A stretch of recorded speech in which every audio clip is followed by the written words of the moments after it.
What's going on, everybody? Coach back with the second video today, and we're going to keep making these hoes because we got a lot of the trade deadlines coming up on Thursday, and we already made a video about DeMarcus Cousins, and we're going to be talking about what the Celtics should do.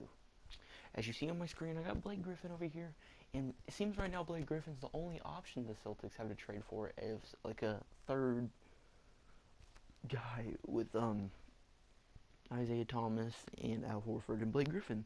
Because actually, while I'm speaking 30 minutes ago, the Bulls basically are telling teams that they're going to go ahead and pull off Jimmy Butler off the market.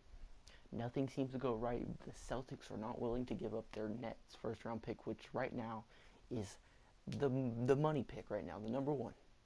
And they did not want to give that up, and that was something they had to give up to get Jimmy Butler, and I can't blame them for not wanting to give it up. And the other guy they wanted was Paul George. Obviously, they said they have little to no interest in Melo, which pretty much is no interest. So Paul George, actually the Pacers have turned around and said, you know what, we're trying to build around him now. We're going to try to get some talent, maybe Jahlil Okafor out in there, all of that. So when it comes down to it, to me, the real option, to me, is Blake Griffin. And Blake Griffin has been on a tear. On a tear. This man's playing like a point guard right now. This dude, I remember seeing before the All-Star break, was averaging like 27 points and 10 assists per game. Almost triple-double too, by the way. I mean, it's incredible. Blake Griffin is playing like Blake Griffin right now. And if you're the Clippers, you take advantage of that right now because he's an injury-prone player. I know it's kind of risky if you're the Celtics, but you're stacked on picks, man. Come on, let's take a look at their picks, man. 2018, man, you gotta look at this. You're fine. You're fine. 2019 is gonna be a hell of a year for y'all. I mean, you see, they're probably not gonna give up their lotto pick. Obviously, you would give up more for Jimmy Butler than Blake Griffin due to injury problems in his current contract ending, which easily I think would be cheaper than Jimmy Butler when his contract ended.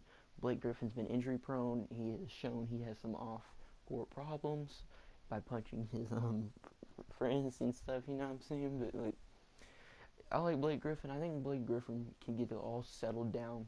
He's a really great basketball player, very athletic. It would be nice with Al Horford. I know Al Horford doesn't like playing the 5, but Blake Griffin is definitely something that will improve their team. They'll have a big 3 with Isaiah Thomas.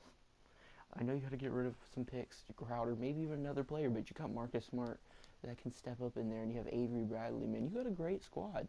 You really do have a great squad. You got Kelly Olynyk as a backup center. All of these guys have came together and stepped up really big time. Really big time.